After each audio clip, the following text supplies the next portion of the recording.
Hey, what's up guys? Chris Trini here for KRISCOART'S Productions. Now I know it's not Friday, it's Monday, but I've been really busy working on this music video that you can check out right there. I'll also post a link in the description. I really love the song. I don't usually listen to Spanish bachata songs, but this is just insanely catchy. If you listen to it once, it'll guaranteed be stuck in your head. Check it out also because I made the video on like literally $0, and it kind of goes to show how powerful DSLRs are, and and with a few simple techniques you can get great lighting outdoors with just the sun. But anyways, we'll get into all that in another video. If you guys watch the video and you have a few questions, just comment them and I'll reply to everyone I get. But let's focus on today's video, and it is this effect that you've seen in the beginning of the video. It's actually really simple to pull off. It does have a lot of tedious steps to it, but nothing that we can't overcome with our After Effects thinking caps. That's why I have the beanie. So anyways, so some of the steps, fortunately for you guys, are repetitive from the other videos that you've already seen on the MarchingDead. If you haven't, you watch those videos. You go watch them right now. Or later, after this video. I'll post a link in the description. So the first step that we're going to be doing in After Effects is keying, which I'm going to be using the same technique that I've used in the previous video, this video right here. But before we jump into the After Effects part, let's take a look at what we're going to be needing as far as footage for today.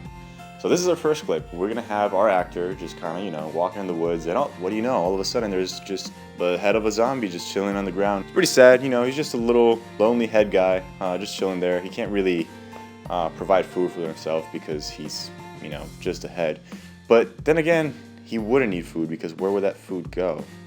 I don't know, it's confusing, but let's just stick to the actual effect.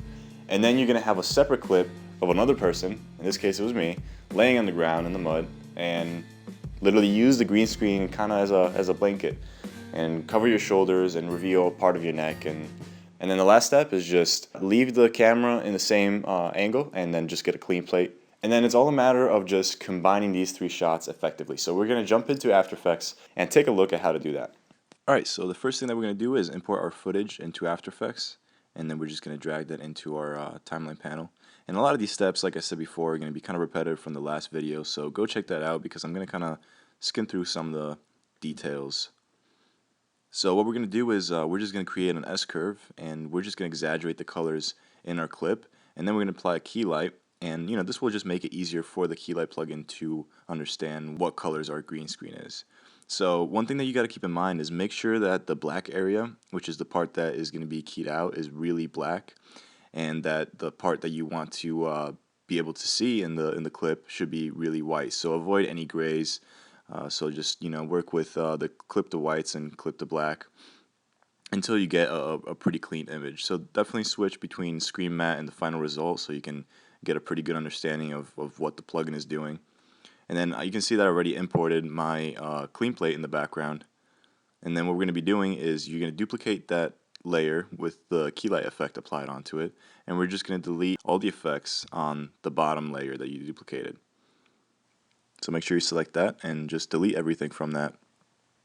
And then you're going to set the alpha matte for that layer on the layer above it, which is just its own duplicate. So now you can see that we have a nice clean key. What we need to do next is just match the clip with our clean plate. So what I'm going to do is just drop down the transparency a bit, and we're just going to match that up. Okay, so both the clean plate and the clip of me just laying down have some little subtle motions to them. They were shot on a monopod, but they still had a little bit of breathing, kind of handheld motion to them. So what I had to do is actually apply warp stabilizer to one of the clips. In my case, it was just the clip of me laying down. And then I selected no motion in warp stabilizer. And then I just tracked the movement of my clean plate in this case, and I just parented my clip of me laying down to my clean plate. So now both clips have the same motion. If this sounded a little bit confusing or if it was a little too fast-paced, I go into full detail on how to do all of this in one of my previous videos that you can check out here. I'll post a link in the description as well so you guys can check that out. Then once all of that is done, just create a simple mask around the face so you can get rid of some of those remaining green screen shadows and all that good stuff. And then here comes the fun part. You just have to kind of gross yourself out by Googling images of, flesh and decapitated heads and stuff like that. Which, beware, if you Google image, any of those keywords, a lot of gross stuff, some reel will pop up. So, you know, just a fair warning. But as an alternative, even if you just search burger meat or something like that, that texture will still work depending on how you mask it and fit it to your zombie head. Next, we're just going to apply some textures like some blood splatter, and we're just going crazy right now. We're going to have to track all of that, but for now, just have fun, add any element that you want. I'm also going to add some little blood elements to the grass. And then the next step, we'll be tracking all that stuff into Mocha. So let's get into that right now. Now, something that I found out is that Mocha doesn't really handle MP4 files that well. So what I usually do is export whatever I need to track in a JPEG sequence.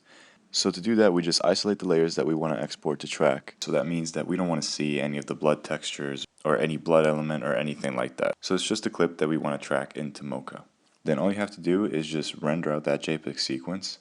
So we're going to just select JPEG sequence. You know, it could be just decent quality. It doesn't have to be perfect. We're just using this to get the tracking information. So click OK to confirm. And I'm just going to create a new folder so that I can store all those images in there. And then hit save.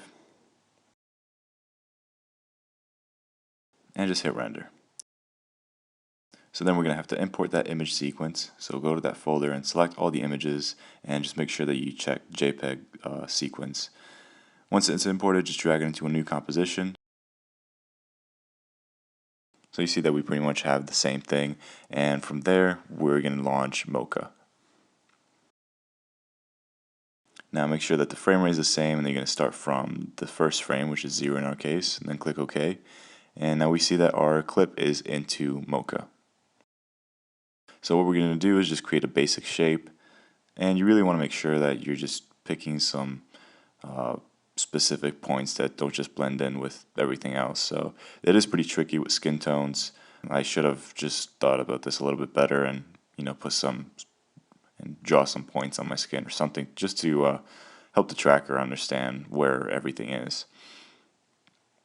Now I'm not going to get into too much detail on Mocha because that would be just a tutorial to itself. I will make a tutorial soon on it. Copy the tracking data to clipboard, and then you just want to pre-comp the blood elements, and then you're going to want to paste those keyframes that you copied from Mocha onto there. Now usually you just want to delete the anchor point, so just select all the keyframes of the anchor point and just delete them. And in my case, I also have to delete the scale keyframes. Now if we ram preview, you can see that we have a fairly decent track. Now it doesn't have to be perfect because I was already planning on having a camera movement, a little bit of motion blur, just kind of hides some of the mistakes.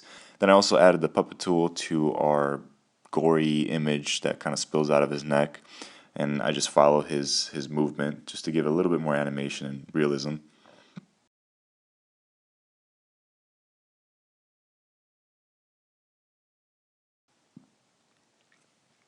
And then finally, the final step is just to bring it all together. So I'm going to be using a different type of tracking. You can do it in Mocha, but just to show you a different way to do it inside of After Effects, we're going to use the 3D camera tracker.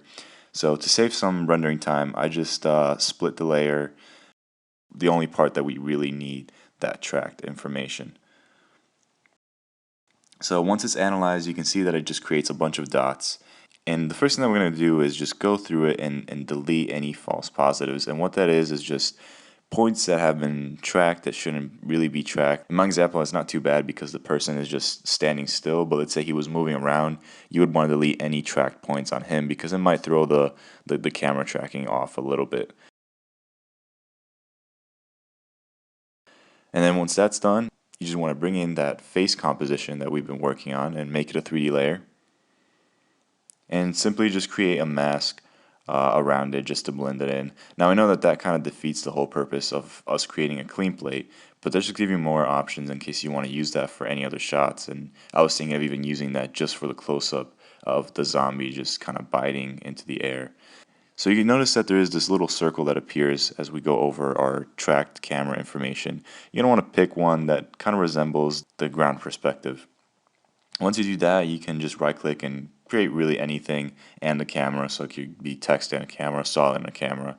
But the important thing is that you have something to reference that position, so that then you can just select the position from the text that we just created, or solid, or whatever, and paste it onto the 3D layer of the face. So now you can see that we just scaled it up and matched it. At this point, we don't really need the clean plate, so I'm just going to go ahead and turn it off. And you can see that because it's a 3D layer, it's already fitting nicely with the rest of the camera motion. So one thing that you can do is just add some of that blood element back in, and then just kind of apply some curves and just make it match with the overall scene. So that looks pretty good. And just apply some motion blur, and that'll help everything blend in better and be more realistic. You can see here I wanted to do another shot where the zombie gets actually hit in the face.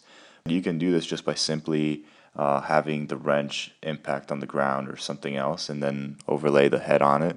And by using the same techniques, you can really pull this effect off really easily.